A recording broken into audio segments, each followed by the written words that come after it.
Pessoal, o Lin pediu para eu trazer o vídeo do Proxy, mostrando o desafio do Mercado Livre que eu fiz, onde eu consegui o meu emprego no Mercado Livre, para mostrar o código do Proxy.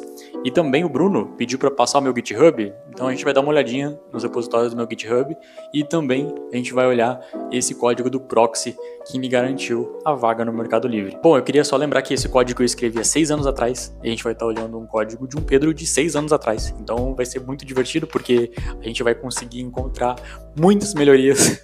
Bom, sem enrolação, vamos dar uma olhada como é que tá esse código. Pessoal, antes do vídeo começar, eu só queria dizer que quando eu gravei esse vídeo tava muito calor e dá pra ver que eu tô muito suado. Aqui onde eu moro é muito calor e eu não esperei que eu fosse ficar tão suado assim no vídeo. É só isso mesmo, desculpa por isso. Vou estar menos suado nos próximos vídeos. Bom, beleza, pessoal.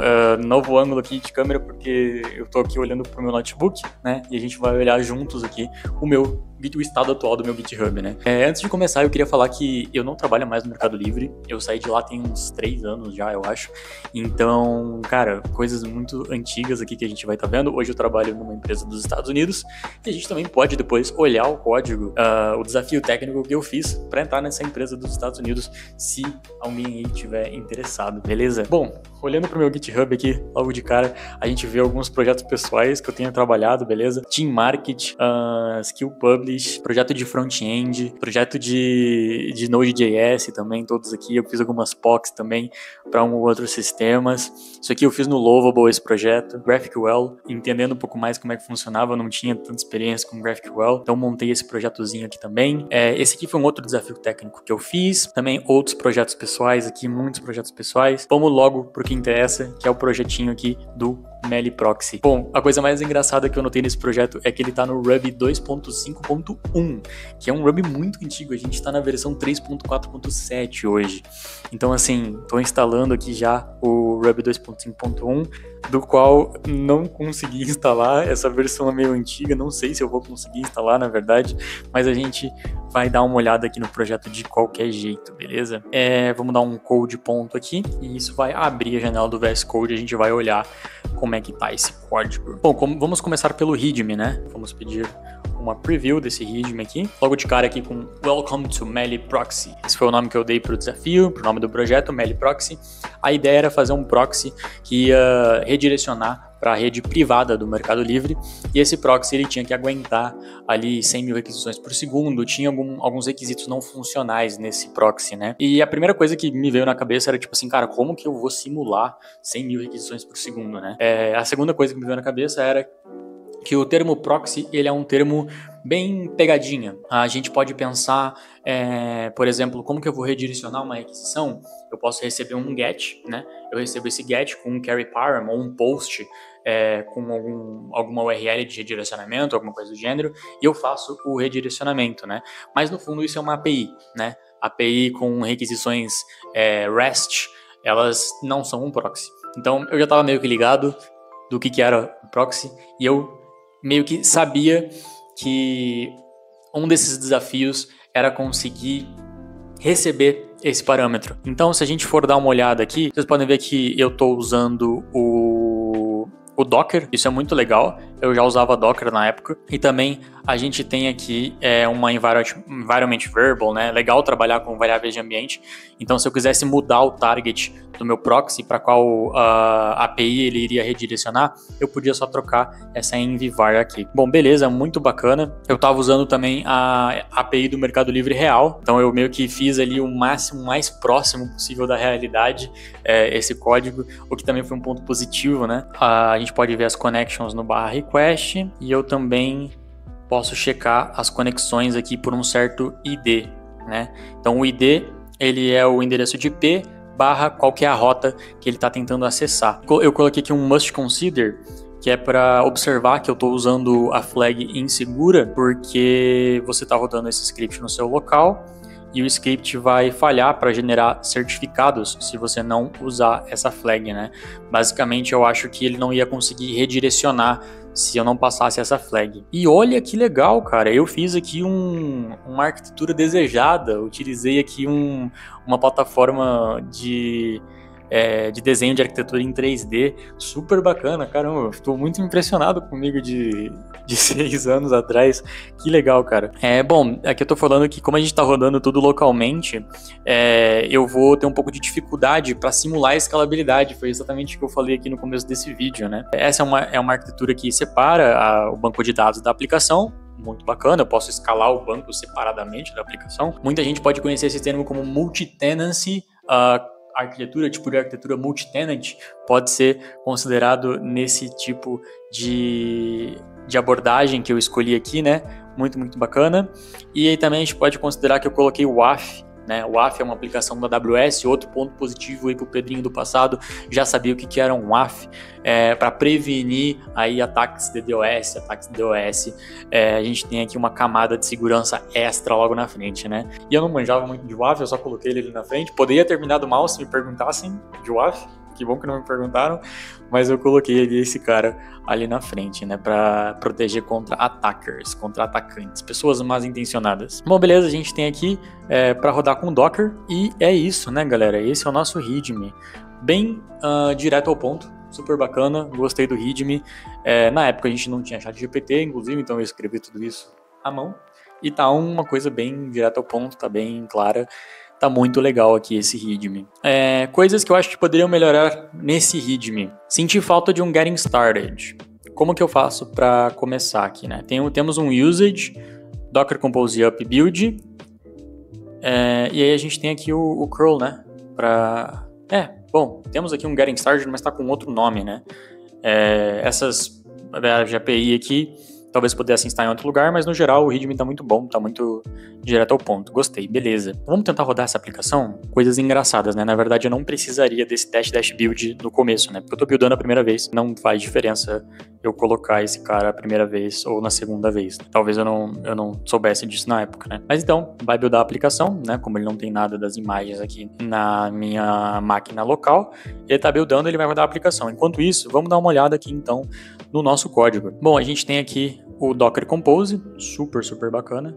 Docker Compose serve ele para a gente rodar múltiplos containers de uma maneira mais fácil. Hoje em dia eu acho que o Docker Compose ele já é integrado no Docker, então muito, muito bacana. Então a gente vai ter aqui no nosso Docker Compose, a gente tem um Mongo, um banco não relacional, a gente tem um Redis e a gente tem aqui o nosso app. Temos aqui o build, passamos aqui as variáveis conectadas aqui no Docker Compose. O Docker Compose sabe resolver o nome desses containers para o endereço de IP. Isso é super bacana. Temos aqui o Depends On, super, super legal, muito straightforward, muito direto ao ponto aqui o nosso Docker Compose também. Vamos ver o nosso Dockerfile. Olha que bacana, eu já sabia fazer uma imagem menor. Opa, na verdade, não, eu estou erradíssimo. Eu poderia ter feito uma imagem muito melhor, né? Uma imagem muito pequena, feito uma imagem para buildar e uma outra imagem para produção. Eu não fiz isso. Estou fazendo tudo numa imagem só. Estou dando APK Update, APK Upgrade. Estou colocando aqui os build packages. Legal que eu estou usando aqui algumas variáveis de ambiente para estandarizar algumas coisas. Estou colocando o workdir. Estou colocando aqui time zone corretamente, mas talvez isso não importasse tanto nesse momento, né? Estou fazendo o Jamstall e estou expondo, né, as portas desse container. Estranho porque na verdade não precisa expor as portas desse container, né? Esse container está no app, né? E quem precisa expor as portas são esses caras, e esses caras já estão expondo as portas. O Docker Compose já faz isso nessa linha aqui, né? Então aqui, poxa, Pedro, esperava mais de você, né? Você talvez não sabia desses pequenos detalhes, né? Também outras coisas que você não sabia na época era que você está rodando o container principal da sua aplicação com root, né? Então é sempre bom, pessoal, quando vocês vão criar qualquer Dockerfile, vocês utilizam um usuário com menos permissões do que o root, né? Se alguém conseguir invadir o seu container, ele não vai ter permissões de root, vai ser muito mais difícil escalar privilégios, né? Então, outro ponto de segurança aqui. Muita coisa para melhorar nessa Dockerfile, viu? Bom, beleza, vamos passar aqui para lib, vamos dar uma olhada nesse Meliproxy. O Meliproxy, a gente vê que ele tá bem direto ao ponto. A gente tem aqui, cara, 8 linhas de código. Isso aqui é super bacana, super fácil de ler, e a gente já tá entendendo aqui que a gente só tá utilizando um ponto .new. Ué, eu não tô passando a variável de ambiente aqui? Eu tenho a variável target API, por que eu não tô passando ela? Estranho. tô passando aqui um valor string aqui, hard-coded, e eu tô com o bybug aqui em cima, né? Possivelmente eu estava usando para desenvolvimento, esqueci de deletar esse cara e esse cara ficou aqui, né? Outro ponto de atenção. Bom, vamos dar uma olhada então o que é esse proxy server. Então aqui a gente já vê que ele é um cara um pouco diferente, né? A gente está usando uma classe, a gente está chamando DB Client e Cache Client. Aqui eu não tinha nenhuma noção de conceitos de Clean Architecture, de Solid, cara, eu não tinha noção de nada, então assim, tentei fazer da maneira mais limpa que eu achava na época e não apliquei nenhum desses conceitos, né? Então essa classe aqui já poderia ser muito melhorada com conceitos, por exemplo, de injeção de dependência. Por exemplo, hoje eu estou usando MongoDB para o meu banco não relacional e estou usando Redis para o meu banco chave-valor, mas vai que mais lá na frente eu quero usar um Dynamo, ou eu quero usar um outro banco chave-valor que não seja o Redis. Como que eu lidaria com essa troca de bibliotecas, né? Porque os métodos vão ser diferentes, eu precisaria de ter precisaria de uns adapters, né? E, cara, confesso que, na verdade, na comunidade do Ruby isso nunca foi muito famoso. Hoje em dia, na verdade, isso está um pouco mais popular. O Hack faz isso. Bom, não sei como que isso ficaria, na verdade, né? A gente está vendo aqui que eu estou chamando um cara Avil Proxy, chamado Man in the Middle Proxy Server. Cara, por que isso foi crucial, né? Lembra que eu falei que as proxies, na verdade, elas eram muito uma pegadinha? Eu acho que era muito por isso, né? O Man in the Middle Proxy Server, por que ele é considerado um Man in the Middle? No desafio técnico, por exemplo, o usuário ia chamar o seu proxy, né? Ele ia chamar o seu proxy barra imagens, barra produto, barra tênis de corrida. Ia ser essa a chamada dele. E você precisava redirecionar essa chamada para api.mercadolivre.com barra imagens, barra produto, barra tênis de corrida. Esse era o desafio, né? Só que, porém, para você conseguir ler o path, o caminho da URL, você precisa decodificar a URL. Normalmente a URL ela vai estar codificada, né, passando por HTTPS, e você não tem ali acessos, né? Se você é apenas um proxy, você não tem acesso a esse corpo da requisição, porque ele está encriptado. Então você vai precisar decriptar esse cara para conseguir mandar para o lugar correto, né? E na época eu possivelmente não ia conseguir fazer um certificador, fazer um outro microserviço para lidar com isso, então eu acabei optando pelo Man in the Middle mesmo, né? Então esse Man in the Middle, ele já vai ali aceitar conexões inseguras e também vai fazer a parte de lidar com os certificados da URL, né? Então estou usando aqui esse proxy, estou fazendo uma call super direto ao ponto aqui, super fácil, super legível, né? Estou fazendo setup do intercept, fazendo setup de um server de HTTP e estou dando start. Setup do intercept, né? Legal, estou tratando aqui a regra de negócio que era pedida no desafio, né? Que era fazer um limite exceder. Então a gente tinha que exceder um limite. Se o usuário fizesse muitas requests em menos de uma hora, a gente bloqueava essa request, né? Logo aqui na frente. Senão a gente vai incrementar o count da request, senão a gente vai acabar criando. Tá, cara, esse código aqui tá muito ruim. Extremamente ruim. Tá muito, muito ruim. Cara, tem muito if, tem uma cascada de if aqui, mano. Tem um Hadouken de if. Pelo amor de Deus, cara. Dava pra melhorar muito esse código, mano. Muito, muito, muito. A gente consegue fazer algo melhor 100%, né? Mas o código tá pequeno, isso tá legal. Vamos aqui o setup do server HTTP. Eu tô montando uma request só. Estou usando bibliotecas bem cruas do Ruby, o que isso é um ponto positivo, né? Estou fazendo aqui um show de intercept. Beleza, tem que ser o request method, tem que ser diferente de connect, né? O primeiro método a gente não quer interceptar. Possivelmente outros métodos, talvez a gente não quisesse interceptar também, mas eu acabei colocando só esse aqui. Né? Connection present, né? Isso aqui é padrões do Ruby, né? Métodos muito legais aqui. Legal a gente está encontrando aqui uma possível chave com esse valor. Se estiver presente, a gente vai só incrementar a nossa request. Bom, cara, a classe aqui tá bacana, só esses ifs aqui que eu realmente não gostei, estão horríveis. Poderia ser muito melhor, né? Vamos dar uma olhada no banco de dados não relacional, onde está chamando as rotas, estamos dando require no Mongo. E a gente tem aqui um seed.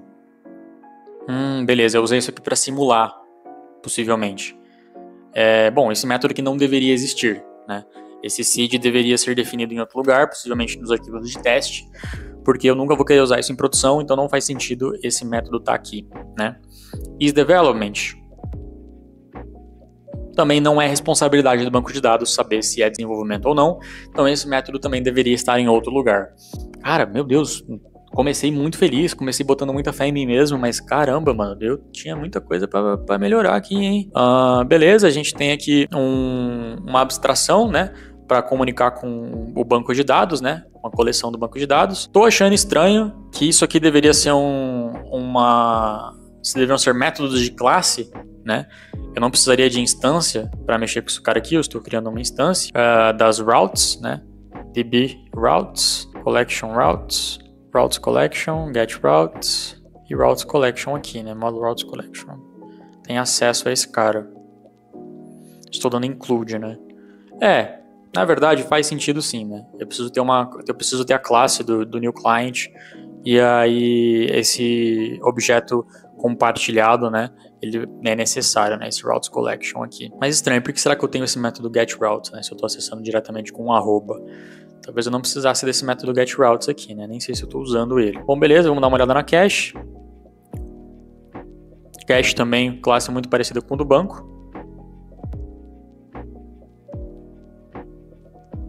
Muito parecido com o do banco. Increment key, a gente tem aqui uma regra de negócio, né? Para incrementar, para criar. Então, por exemplo, aqui estamos encontrando o objeto, estamos parseando aqui o JSON, fazendo tudo dentro de um método só, né? Talvez isso a gente poderia separar um pouco melhor as responsabilidades dos métodos. E aí temos os arquivos de teste, né? Oh, pera aí. Não tem um teste? Não escrevi teste? Não, então eu acho que esse código aqui é uma versão antiga, talvez, que eu esqueci de dar push. Porque eu escrevi teste, sim, tinha bastante teste, eu lembro de ter teste.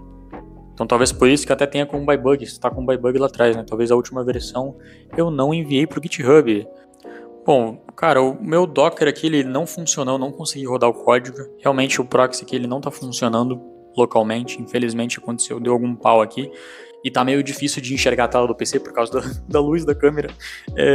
Mas, pessoal, esse aqui é o código. Eu vou deixar o link dele na descrição para quem quiser olhar. E aí também tá o meu GitHub lá. Tem outros projetos lá que são bacanas, alguns mais atuais, com conceitos mais legais de design de código, de arquitetura de código.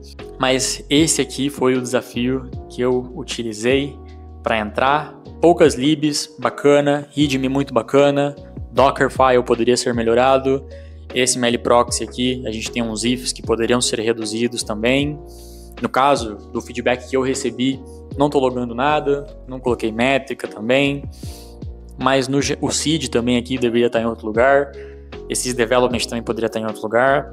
Mas no geral, um código super simples, atendia os requisitos do desafio e principalmente entendia as pegadinhas do desafio, né? Testar localmente, 100 mil requests por segundo, como é que você vai fazer isso para testar? Cara, muito complicado. Bom, pessoal, esse foi o vídeo olhando o meu código de 6 anos atrás. Se você achou legal, por favor, deixe seu gostei, deixe seu comentário. Se você quer que eu traga outro vídeo olhando talvez um código mais atual, explorando um pouco mais dos conceitos que eu falei nesse vídeo, talvez sobre Clean Architecture, sobre Solid, sobre separação de princípios, talvez um vídeo arrumando esse código aqui, talvez seja interessante, né? Não sei, me deem ideias, as ideias que vocês mandarem aí no chat, eu vou estar fazendo vídeos, beleza? É isso então, vejo vocês na próxima. Valeu!